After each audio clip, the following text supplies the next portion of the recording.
Part 1. The Foundations of Rome and the Early Republic. The history of Rome, one of the most influential and enduring civilizations of antiquity, is a rich tapestry woven with myths, legends, and historical fact.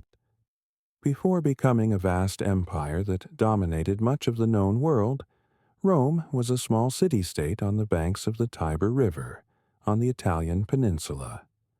From legends to monarchy, circa 753 BCE, 509 BCE. The founding of Rome is shrouded in myths, the most famous being the legend of Romulus and Remus. According to tradition, these twin brothers, sons of the god Mars and Queen Sylvia, a Vestal virgin and descendant of Aeneas of Troy, were abandoned and suckled by a she-wolf, Luperca, and then raised by a shepherd. Growing up, they decided to found a city. A dispute over which of the 7 hills would be the ideal location and who would rule led Romulus to kill Remus, becoming the first king of Rome and the city's eponym on April 21st, 753 BCE. Although this date is more symbolic than historically accurate, it marks the beginning of a civilization that would shape the West. Historically, the region of Latium, where Rome is located, was inhabited by Latin and Sabine peoples. Rome's strategic position, on easily defensible hills and near a navigable ford of the Tiber, facilitating trade and control of routes, made it an attractive point for settlements. Archaeological excavations suggest that a series of villages on the Palatine and Esquiline hills gradually united to form the city's core. Rome's initial period was governed by kings. Roman tradition lists 7 kings, starting with Romulus. The first 4 kings were Latin or Sabine, responsible for establishing the city's first political and social institutions. Romulus, credited with founding the city, creating the legions, and establishing the Senate. Numa Pompilius, focused on religion and Rome's religious institutions. Tullus Hostilius, a warrior king who expanded Roman territory. Ancus Martius, focused on building infrastructure, such as bridges and a port. The last 3 kings of Rome were of Etruscan origin. Lucius Tarquinius Priscus, builder of significant public works like the Cloaca Maxima, Great Sewer, and the Circus Maximus. He also introduced many Etruscan customs to Rome. Servius Tullius, credited with organizing Roman society into census-based classes based on wealth and building Rome's first defensive wall. Lucius Tarquinius Superbus, Tarquin the Proud, a tyrant whose reign, marked by cruelty and arrogance, led to the revolt that would overthrow the monarchy. The monarchical period saw the consolidation of the city, the development of a rudimentary army, the construction of temples and infrastructure, and the establishment of the social foundations between patricians, the aristocratic elite, and plebeians, the common people. The birth of the Roman Republic, 509 BCE, 264 BCE. The overthrow of Tarquin the Proud in 509 BCE is a crucial milestone in Roman history. Legend attributes his expulsion to popular outrage caused by the rape of Lucretia, a Roman noblewoman, by one of Tarquin's sons. This event catalyzed resentment against royal tyranny and led to the establishment of the Republic.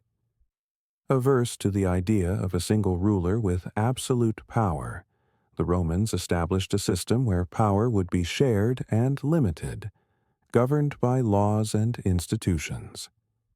The Roman Republic was a complex system of magistracies, assemblies, and the Senate.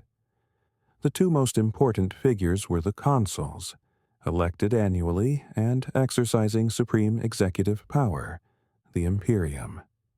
They led the army, convened the Senate and assemblies, and administered justice. To prevent tyranny, there were always two consuls, and each could veto the other's actions. The Senate was the most prestigious and influential institution. Composed of patricians, and later also experienced plebeians, its members were generally ex-magistrates. Although theoretically an advisory body, in practice, the Senate held immense power, formulating policies, controlling finances, and overseeing foreign relations. Its authority was expressed in the maxim Senatus Populusque Romanus, SPQR, or the Senate and the Roman people, which became the motto of the Republic. The assemblies of the people, such as the Centuriate Assembly and the Tribal Assembly, were where citizens voted on laws, elected magistrates, and declared war. However, the voting system often favored the wealthier classes and the patricians. The beginning of the Republic was marked by intense social and political conflict known as the Conflict of the Orders, circa 500 to 287 BCE, between patricians and plebeians. The patricians held most political and religious powers, while the plebeians, who constituted the majority of the population and served in the army, demanded greater participation and protection. This struggle led to important concessions and the development of Roman law, plebeian secessions. On several occasions, the plebeians withdrew in mass from Rome, refusing to work or fight, forcing the patricians to make concessions. Tribunes of the plebs. Created to protect the rights of the plebeians, the tribunes had the sacred power to veto actions of magistrates they considered harmful to the plebeians. Laws of the 12 Tables, circa 450 BCE. The first written codification of Roman law. This was a crucial advancement as it made laws public and accessible to all, preventing arbitrary actions by the patricians. Marriage between patricians and plebeians. Permission for marriage between the orders, Lex Canuleia, 445 BCE. Plebeian access to magistracies. Gradually, plebeians gained access to all magistracies, including the consulship, from 367 BCE with the Licinian Sextian laws, and even the priesthood. Lex Hortensia, 287 BCE. This crucial law made decisions taken by the assemblies of the plebs, plebiscites, binding on all Roman citizens, including patricians, formally ending the conflict of the orders and establishing legal equality between the classes, although economic and social inequality persisted. The conquest of the Italian peninsula. While Rome developed its internal institutions, it also expanded its influence on the Italian peninsula. The early Republican period was marked by a nearly continuous series of wars against neighboring peoples, wars against the Latins. Initially, Rome fought against its Latin neighbors, but eventually formed a Latin League under its leadership. However, increasing Roman dominance led to the Latin War, 340 to 338 BCE, in which Rome emerged victorious, dissolving the League and integrating many Latin communities into its political and military system. Samnite Wars, circa 343 to 290 BCE. A series of 3 difficult wars against the Samnites, a warlike mountain people from south-central Italy. These wars were crucial for Rome, teaching it valuable lessons about military tactics in difficult terrain and the need for resilience. Rome's ultimate victory paved the way for its dominance over central and southern Italy. Pyrrhic War, 280 to 275 BCE. Rome faced a formidable challenge in the form of Pyrrhus, king of Epirus, a brilliant Hellenistic general invited by the Greek cities of southern Italy, Magna Graecia, to help them against Roman expansion. Pyrrhus achieved notable victories, the Pyrrhic victories, where the cost of victory is so high that it becomes a defeat, but suffered unsustainable losses. Eventually, he was forced to withdraw, leaving Rome as the undisputed power in the Italian peninsula. By around 264 BCE, on the eve of the Punic Wars, Rome had consolidated its control over the entire Italian peninsula, from the Rubicon River to the Strait of Messina. Its strategy of conquest and assimilation, which included founding colonies, granting different degrees of citizenship, and strategic alliances, created a robust power base.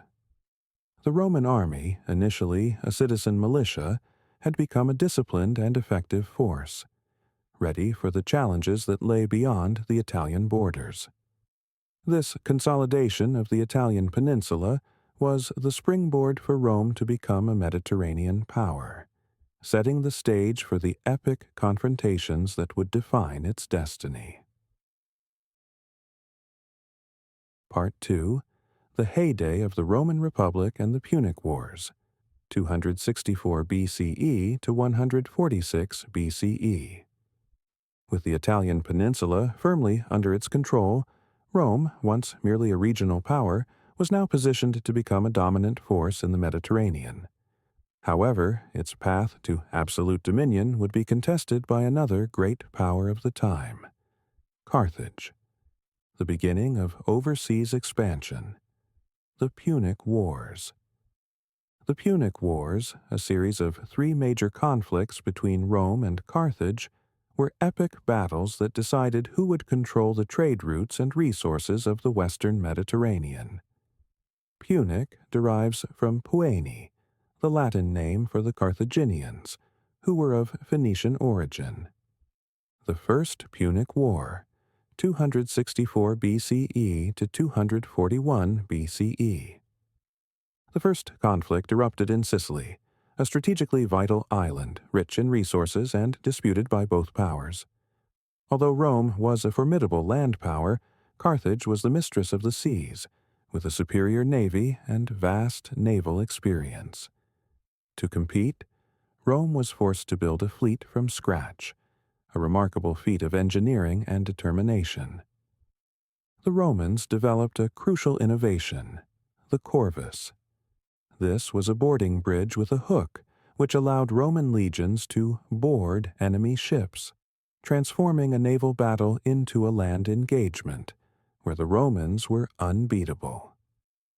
After years of arduous fighting and heavy losses on both sides, Rome emerged victorious at the Battle of the Aegates Islands in 241 BCE.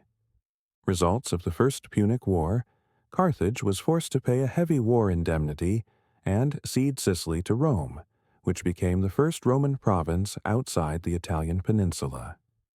Soon, Sardinia and Corsica would also be annexed. This war marked Rome's ascent as a naval power and the beginning of its overseas expansion. The Interlude and the Rise of Hannibal Barca. After the First War, Carthage sought to compensate for its losses by expanding into Hispania, the Iberian Peninsula, a region rich in minerals and human resources. It was there that Hannibal Barca, son of the Carthaginian general Hamilcar Barca, grew up with a deep hatred for Rome. Hannibal is considered one of the greatest military strategists in history. The Second Punic War, 218 BCE, 201 BCE. Hannibal initiated the Second Punic War with one of the most audacious military movements in history. He marched his army, including war elephants, across the Pyrenees and the Alps, directly into Italy. His campaign on the Italian peninsula was devastating for Rome. Carthaginian victories. Hannibal inflicted a series of crushing defeats on the Romans in battles such as Ticinus, Trebia, and, notably, at the Battle of Cannae, 216 BCE, where a much larger Roman army was annihilated by his double envelopment tactic. Cannae was one of the worst military defeats in Rome's history, costing tens of thousands of lives. The Fabian strategy. Despite the losses, Rome refused to surrender. Under the leadership of dictator Quintus Fabius Maximus, nicknamed Cunctator, the Delayer, the Romans adopted a strategy of attrition, avoiding direct pitched battles against Hannibal and focusing on cutting his supply lines and harassing him with small skirmishes. Hannibal, without consistent support from Carthage and unable to take Rome, remained isolated in Italy. The rise of Scipio Africanus. While Hannibal was in Italy, a young and brilliant Roman general, Publius Cornelius Scipio, later known as Scipio Africanus, convinced the Senate to allow him to attack Carthaginian possessions in Hispania. After conquering Hispania, Scipio took the war directly to Africa, threatening Carthage.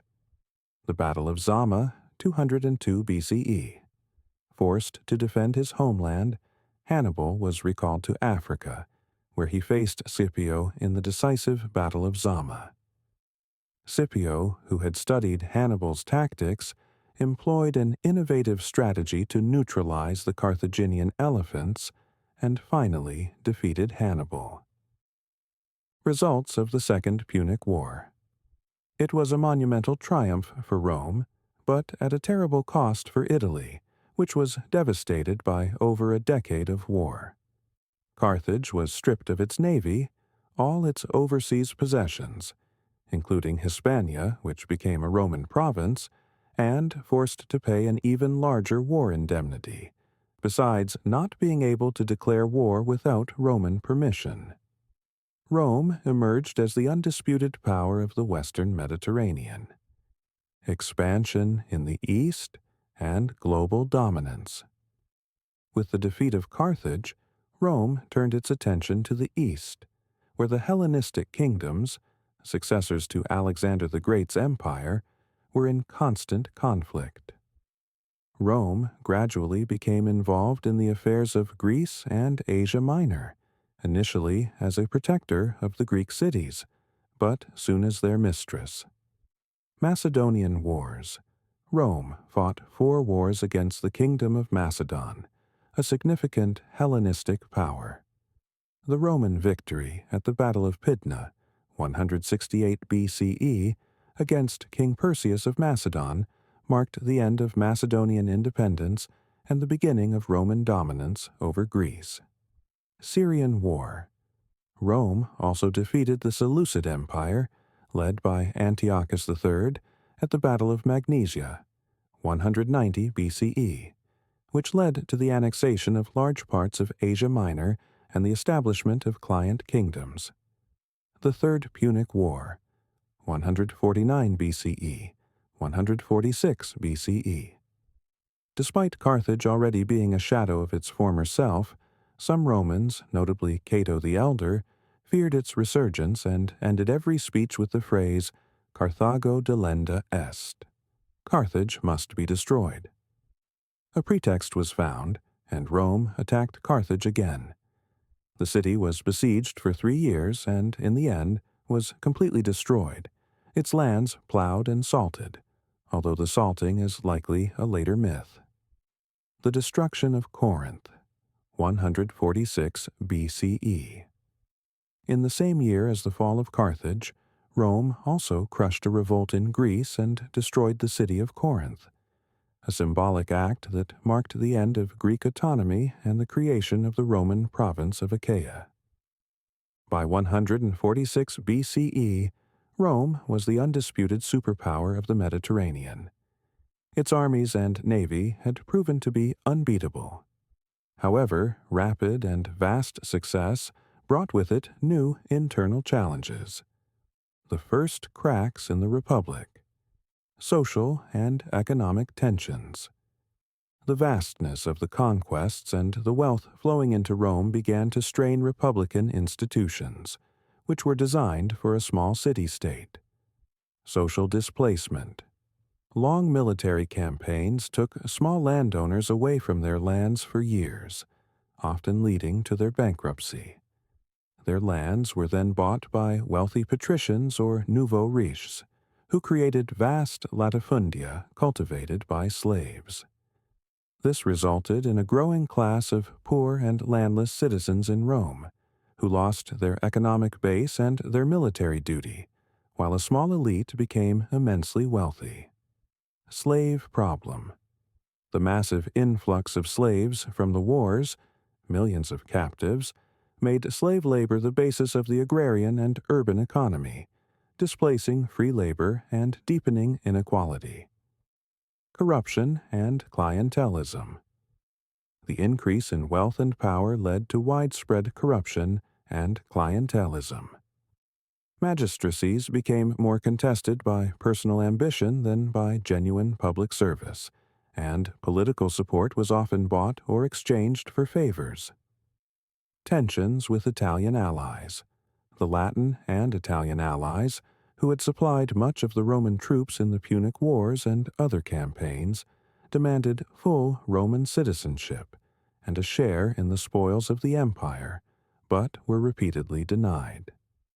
These tensions would accumulate over the next decades, leading to a period of intense turmoil and violence that would characterize the late Roman Republic. The war machine that had ensured Rome's dominance would turn inward, culminating in a series of civil wars that, ironically, would pave the way for the end of the Republic itself and the emergence of a new form of government. Part 3. The Crisis of the Late Republic and the Dawn of the Empire, 146 BCE to 27 BCE. With Mediterranean hegemony secured, Rome appeared invincible externally, but internally, the conquests and influx of wealth unleashed social and political forces that would bring the Republic to its breaking point. Institutions, once robust and designed for a small city-state, proved inadequate to govern an expanding empire, culminating in over a century of instability, violence, and civil wars. The Gracchi brothers and the onset of turmoil, circa 133 BCE. The first major explosion of tension occurred with the Gracchi brothers, Tiberius and Gaius Gracchus, two tribunes of the plebs of patrician origin, but concerned with the growing inequality and the decline of small farmers, the backbone of the Roman army. Tiberius Gracchus, tribune in 133 BCE, proposed a radical agrarian reform to redistribute public lands, ager publicus, often illegally occupied by wealthy patricians, to landless citizens. He bypassed the Senate and took his proposal directly to the Assembly of the People, a revolutionary act. His proposal, though popular among the plebeians, angered the senatorial elite. The Senate's opposition and Tiberius's attempt to be re-elected, which was unusual, led to his death and that of hundreds of his followers at the hands of a mob instigated by the Senate. It was the first episode of large-scale political violence in the streets of Rome, and a grim sign for the future of the Republic. Gaius Gracchus, tribune in 123 BCE and 122 BCE. 10 years later, Gaius Gracchus resumed his brother's reform agenda with even more comprehensive proposals. He not only advocated for agrarian reform, but also proposed grain subsidies for the urban poor, the founding of colonies on conquered lands, including Carthage, and the extension of Roman citizenship to Italian allies, who had long demanded this right. Although his reforms were popular, his pursuit of re-election and confrontation with the Senate led to another bloodbath. Gaius and thousands of his followers were killed in a clash orchestrated by the Senate. The deaths of the Gracchi revealed the Republican system's inability to resolve social conflicts through peaceful means and set a dangerous precedent. Political violence as a tool to achieve objectives.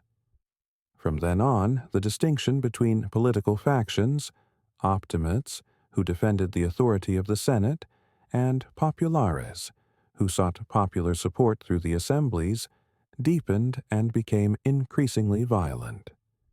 Marius and Sulla, generals in power circa 107 BCE, 79 BCE.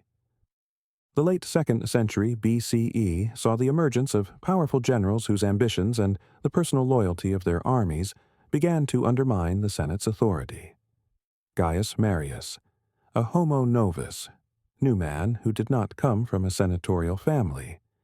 Marius reformed the Roman army. He opened the legions to landless citizens, promising them land after service.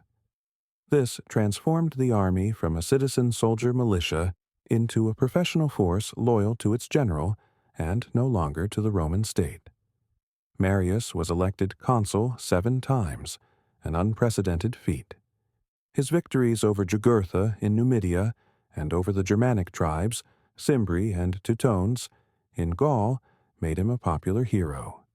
Lucius Cornelius Sulla, an aristocratic optimate and rival of Marius. The rivalry between them exploded into a bloody civil war over the leadership of a campaign in the east. Sulla marched on Rome twice with his army, an unthinkable act that broke a centuries-old taboo that no general should enter Rome with armed troops.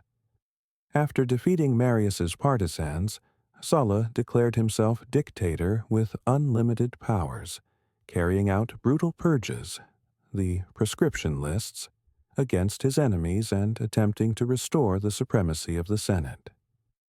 Despite his violent methods, Sulla resigned from the dictatorship and retired, an extraordinary gesture that showed there was still an attachment to the republican facade.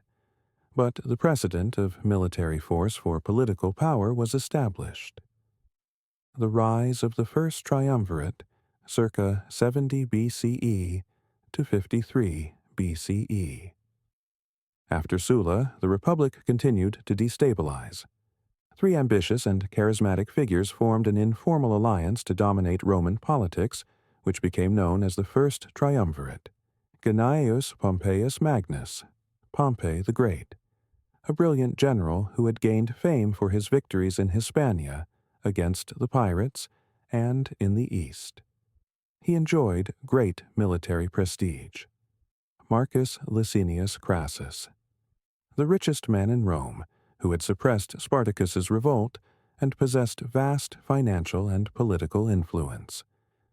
Gaius Julius Caesar, a charismatic and ambitious patrician, with great military and political talent, but enormous debts.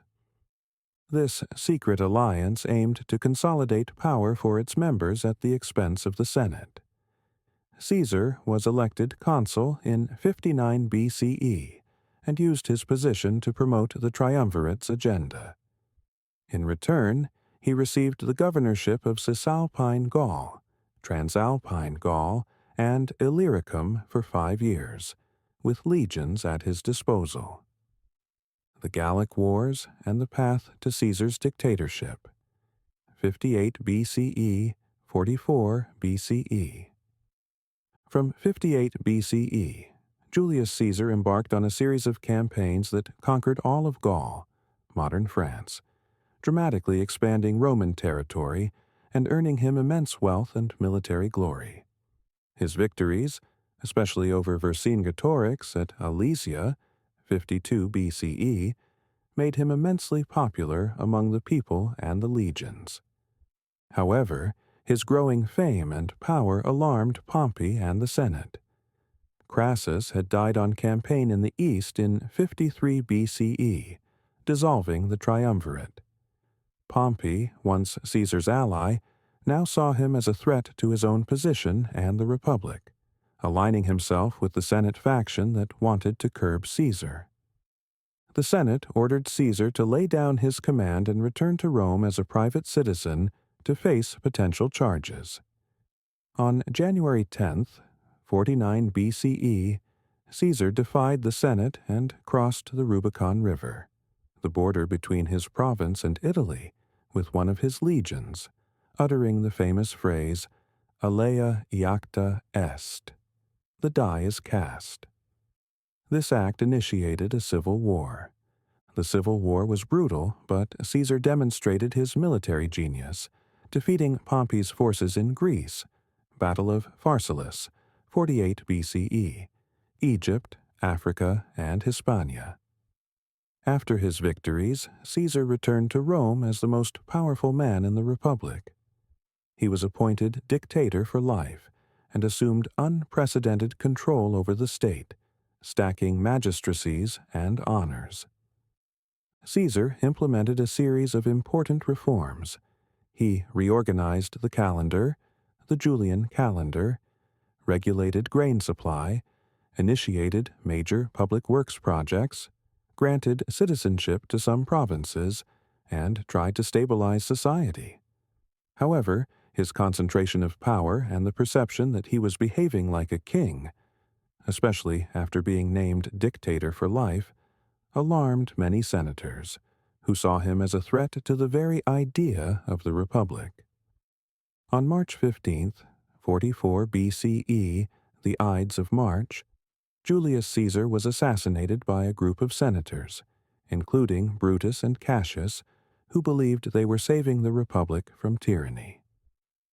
The final struggle for the Republic, the Second Triumvirate, 43 BCE, 31 BCE. Caesar's death did not restore the Republic, but plunged Rome into another series of civil wars. The power vacuum was filled by three powerful figures who formed the Second Triumvirate, a formal and legally sanctioned alliance: Mark Antony, Caesar's chief general and right-hand man; Octavian, Caesar's young great-nephew and adopted heir, who showed surprising political and military acumen; Lepidus, a general and ally of Caesar, but with less power than the other two. The Second Triumvirate initially joined forces to hunt down and defeat Caesar's assassins at the Battle of Philippi, 42 BCE. They also carried out prescriptions to eliminate their political enemies. However, personal ambitions and rivalry soon led to the collapse of the alliance. Lepidus was marginalized, and power was divided between Mark Antony, who governed the East, establishing a relationship with Cleopatra of Egypt, and Octavian, who controlled the West, including Italy. Tensions between Octavian and Mark Antony escalated, fueled by Roman propaganda that painted Antony as a traitor Romanized by a foreign queen. The rivalry exploded into another civil war. The decisive confrontation was the Battle of Actium, 31 BCE, a naval battle off the coast of Greece, where Octavian's fleet, commanded by his general Agrippa, defeated the combined forces of Mark Antony and Cleopatra. Antony and Cleopatra fled to Egypt, where they soon committed suicide as Octavian approached. With his main rivals eliminated, Octavian stood alone at the pinnacle of power. He annexed Egypt as a personal Roman province, which gave him access to vast wealth. The dawn of the empire, 27 BCE. In 27 BCE, Octavian, now the undisputed master of Rome, made an apparently republican gesture of restoration. He returned his powers to the Senate and the Roman people, but he did so in a way that consolidated his own control while respecting republican sensibilities. The Senate, in turn, conferred upon him the title of Augustus, the venerable or exalted, a name with religious and authoritative connotations, and granted him a series of powers and prerogatives that, in practice, made him the first emperor of Rome. Augustus became the princeps, the first citizen, a title that suggested he was merely the first among equals, but which in reality disguised imperial power. He maintained control over the most strategic provinces, with legions, held imperium proconsulare, military power, and tribunicia potestas, power to veto and propose laws, among others. The system he established, known as the Principate, marked the effective end of the Roman Republic and the beginning of the Roman Empire era. The Republic, which had lasted almost 500 years, had succumbed to internal tensions, the ambitions of powerful generals, and the inability of its institutions to adapt to governing a vast empire. The Roman people, exhausted by decades of civil wars and instability, were ready for the peace and order that a single strong ruler could offer. With Augustus, Rome entered its golden age, the Pax Romana. Part 4. The Pax Romana and the Golden Age of the Roman Empire, 27 BCE to 180 CE. With Augustus in power, Rome entered an unprecedented era of peace and stability, known as the Pax Romana, Roman peace. This period of approximately 200 years was the golden age of the Roman Empire, marked by a relative absence of major civil wars, vast territorial expansion, cultural and economic flourishing, and a centralized government that brought order and infrastructure to a massive territory. Augustus, the first citizen and founder of the Principate, 27 BCE, 14 CE. Octavian, upon assuming the title of Augustus, transformed himself into the architect of the Roman Empire. He understood that absolute power had to be exercised with caution to avoid provoking the republican wrath that had brought down Julius Caesar. Thus, he established the Principate, a system that maintained the facade of republican institutions, senate, magistracies, while concentrating real power in the hands of a single individual. The Princeps. First citizen. Augustus's reforms were profound. Reorganization of the army. He reduced the size of the army but professionalized it, establishing permanent legions loyal to the emperor. Veterans received land and pensions, ensuring their loyalty. Imperial administration. Provinces were divided into senatorial, under Senate control, and imperial, under Augustus's direct control and with the presence of legions, ensuring military and financial control. Public works. Rome underwent a vast construction program, with temples, forums, aqueducts, and roads being built, fulfilling Augustus's famous quote, "I found Rome a city of bricks and left it a city of marble." Census and morality. He conducted censuses for better taxation and tried to restore traditional Roman moral values through laws promoting marriage and procreation. Culture and arts. The Augustan era was a period of great literary flourishing, with poets like Virgil, author of the Aeneid, Horace, and Ovid receiving imperial patronage. Augustus successfully projected an image of a restorer of the Republic, but in reality, he laid the foundations for a disguised hereditary monarchy, ensuring the transition to the Julio-Claudian dynasty. Augustus's successors, the Julio-Claudian dynasty, 14 CE to 68 CE. Succession was a problem for the new system. Augustus had no biological son to succeed him and, after several deaths in the family, eventually adopted and appointed Tiberius as his heir. Tiberius, 14 to 37 CE. A competent general, but a dark and suspicious emperor who eventually withdrew to the island of Capri, leaving Rome under the influence of figures like the prefect of the Praetorian Guard, Sejanus. Caligula, 37 to 41 CE, known for his erratic and tyrannical behavior. His cruelty and madness led to his assassination by the Praetorian Guard. Claudius, 41 to 54 CE, a scholar who, to the surprise of many, proved to be a capable administrator. He expanded the empire into Britain and reformed the imperial bureaucracy, making it more efficient. Nero, 54 to 68 CE. An emperor with artistic inclinations, but who became increasingly despotic. His reign was marked by the Great Fire of Rome, 64 CE, persecutions of Christians, whom he blamed for the fire, and a series of conspiracies and purges. His unpopularity and abandonment by the army led to his suicide, ending the Julio-Claudian dynasty. Nero's death led to a brief period of civil war, the Year of the Four Emperors, 69 CE, which demonstrated the importance of military loyalty for the empire's stability. The Flavian dynasty and the Good Emperors, 69 CE to 180 CE. Order was restored by Vespasian, the founder of the Flavian dynasty.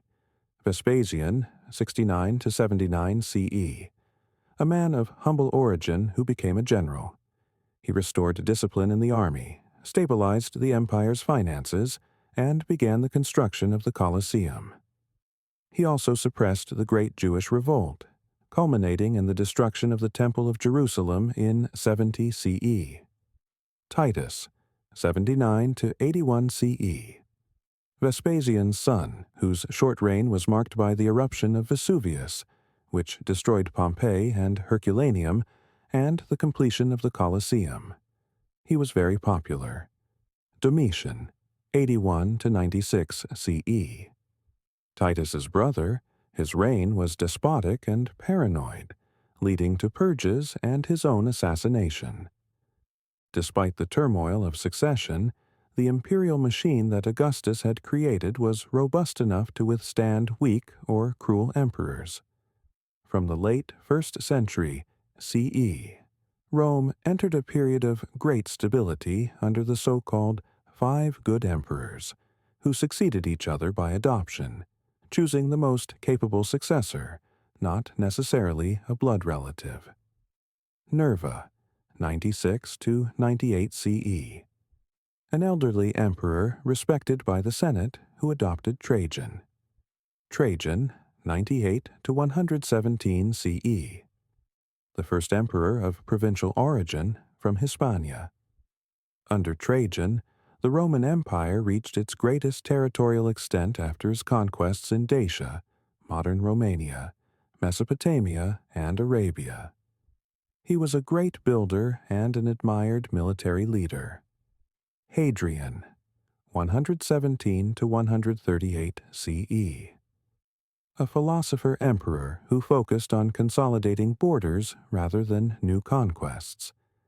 He traveled extensively throughout the empire, inspecting provinces and overseeing the construction of vast fortifications, such as Hadrian's Wall in Britannia.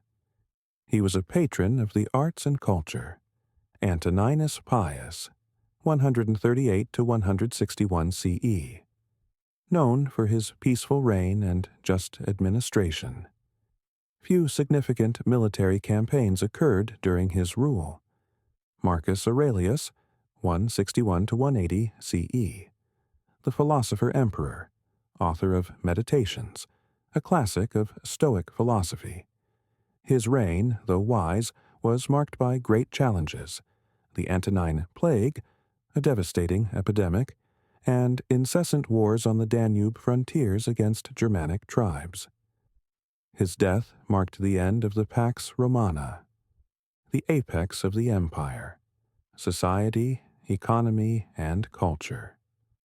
During the Pax Romana, the empire was a vast network of interconnected cities, with a prosperous economy driven by trade, agriculture, and mining.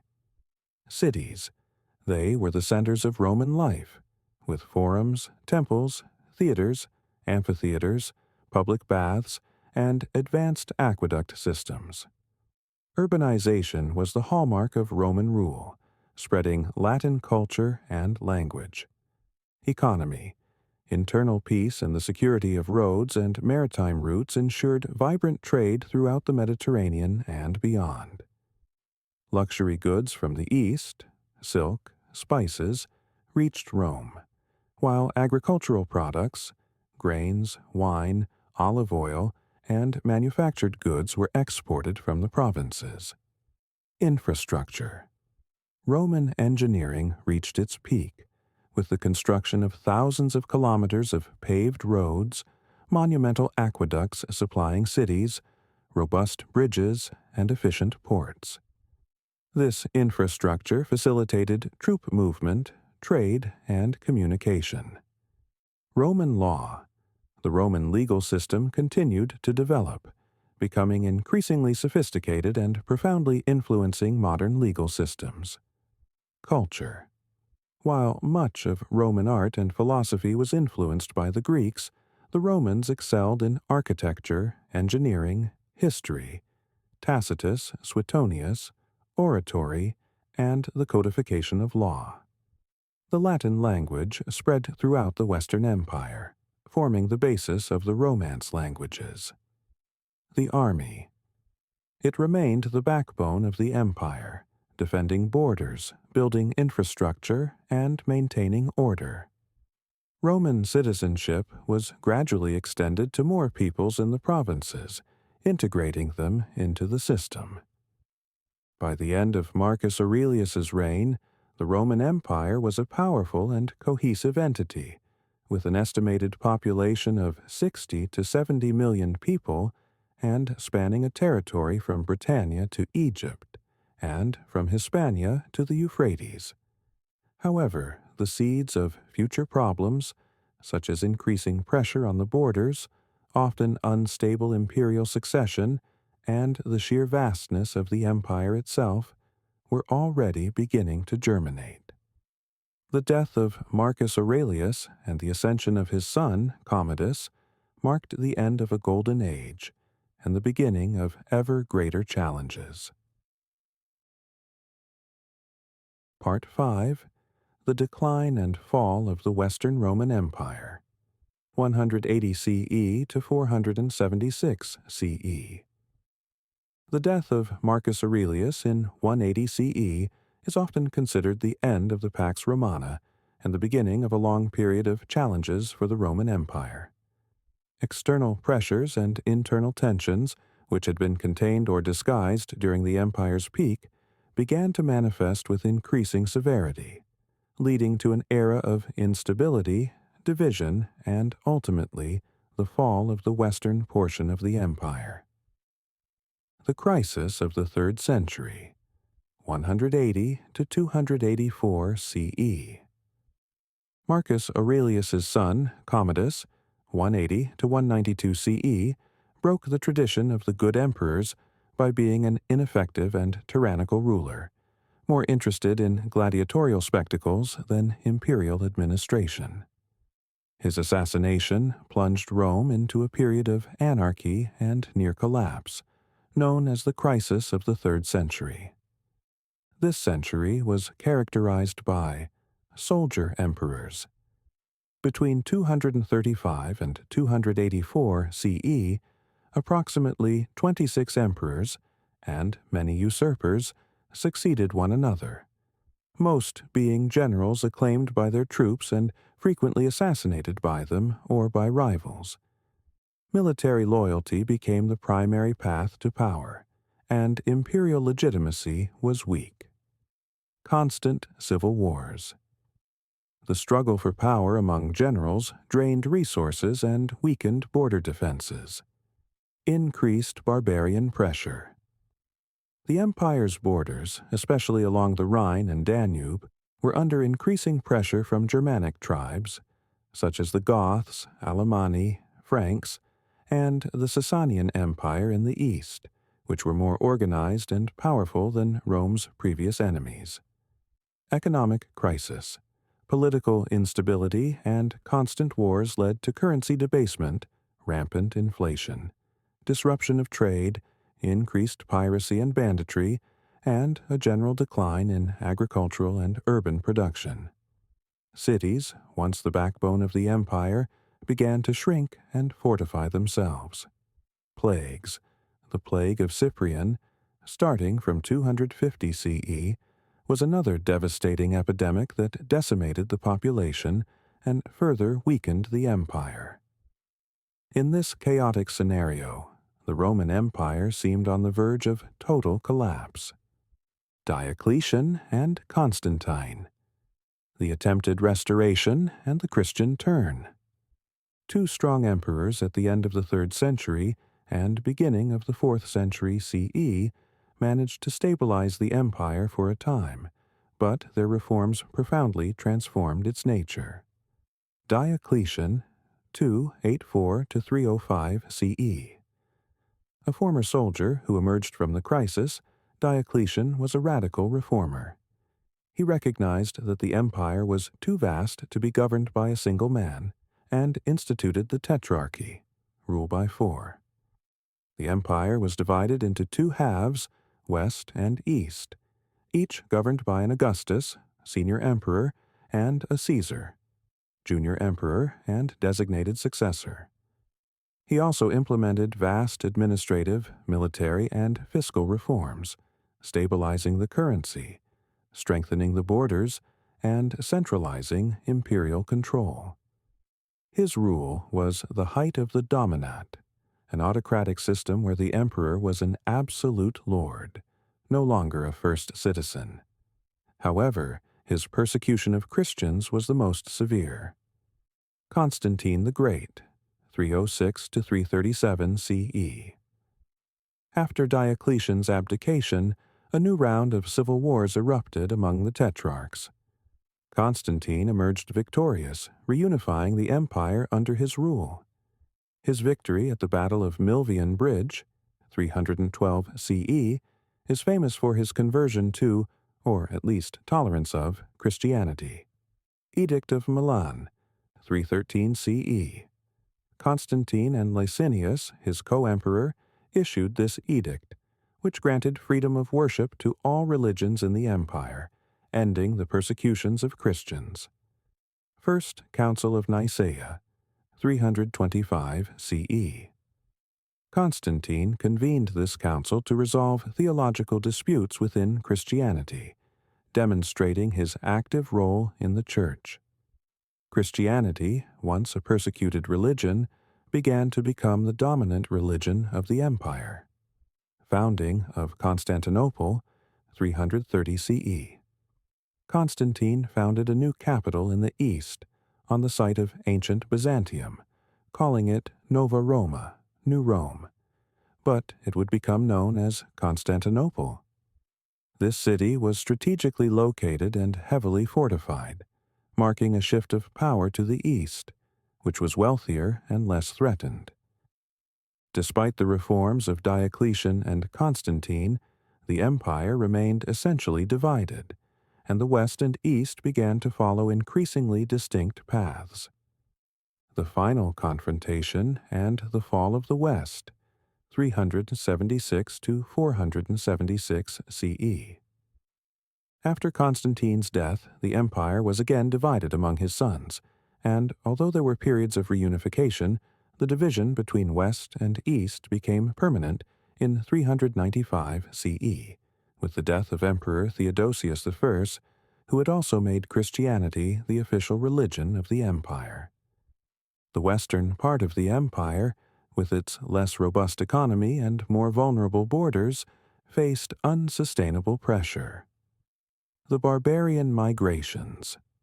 From the late 4th century onwards, a series of large migrations of Germanic peoples, encouraged in part by the pressure of the Huns coming from the east, began to penetrate Roman borders. Visigoths. In 376 CE, the Visigoths, fleeing the Huns, were allowed to enter the Roman Empire, but abusive treatment by Roman officials led to a revolt. At the Battle of Adrianople, 378 CE, the Visigoths inflicted a devastating defeat on the Roman army and killed Emperor Valens, an event that shocked Rome and demonstrated the empire's vulnerability. Sack of Rome, 410 CE. In 410 CE, the Visigoths, led by Alaric, sacked the city of Rome itself. Although Rome was no longer the political capital of the Western Empire, emperors often resided in Ravenna or Milan, the sack had an immense psychological impact, symbolizing the weakness of the once invincible Roman power. Vandals, and Huns. Other tribes like the Vandals invaded North Africa, the main source of grain for Rome, and sacked Rome again in 455 CE. The Huns, under the legendary Attila, devastated Gaul and Italy until they were stopped by a Roman Visigothic coalition at the Battle of the Catalonian Plains, 451 CE. Erosion of imperial power. Real authority in the West fragmented. The Roman army increasingly relied on barbarian mercenaries and generals of barbarian origin, like Stilicho and Ricimer, who often wielded de facto power behind puppet emperors. Western provinces, such as Britannia, Gaul, and Hispania, were gradually abandoned or fell under the control of emerging barbarian kingdoms. Persistent internal problems. The Western economy continued to decline, tax collection decreased, the imperial bureaucracy swelled, and society became more ruralized as urban life dwindled. The gap between rich and poor widened, and social cohesion diminished. 476 CE. The symbolic end. The year 476 CE is traditionally accepted as the end of the Western Roman Empire. On this date, the last Western Roman emperor, Romulus Augustulus, a young man of perhaps 16, was deposed by the Germanic chieftain Odoacer. Odoacer did not proclaim himself emperor, but sent the imperial insignia back to Constantinople, recognizing the authority of the Eastern Roman emperor and ruling Italy as a king under the nominal suzerainty of the East. This event was not a sudden shock to the people of the time. Many contemporaries barely noticed it as an end. The Roman Empire did not fall, but rather transformed and fragmented in the West. The legacy. Despite the fall in the West, Rome's legacy remained immense. The Eastern Roman, Byzantine Empire continued to prosper for another 1,000 years, with its capital in Constantinople, preserving Roman law, Greco-Roman culture, and imperial traditions, until it fell to the Ottoman Turks in 1453. Language and culture. Latin evolved into the Romance languages: Italian, French, Spanish, Portuguese, Romanian. Roman culture, law, architecture, and administration profoundly influenced subsequent civilizations in Europe. Christianity. The Catholic Church, which grew within the structures of the Roman Empire, filled the power vacuum in the West and became a unifying force and preserver of classical culture. The fall of Western Rome was a complex process, not a single event, driven by a combination of factors: external pressures, economic failures, political instability, social fragilities, and a growing inability to mobilize its vast resources. Nevertheless, its influence on Western civilization is incalculable, a testament to its enduring ingenuity and power.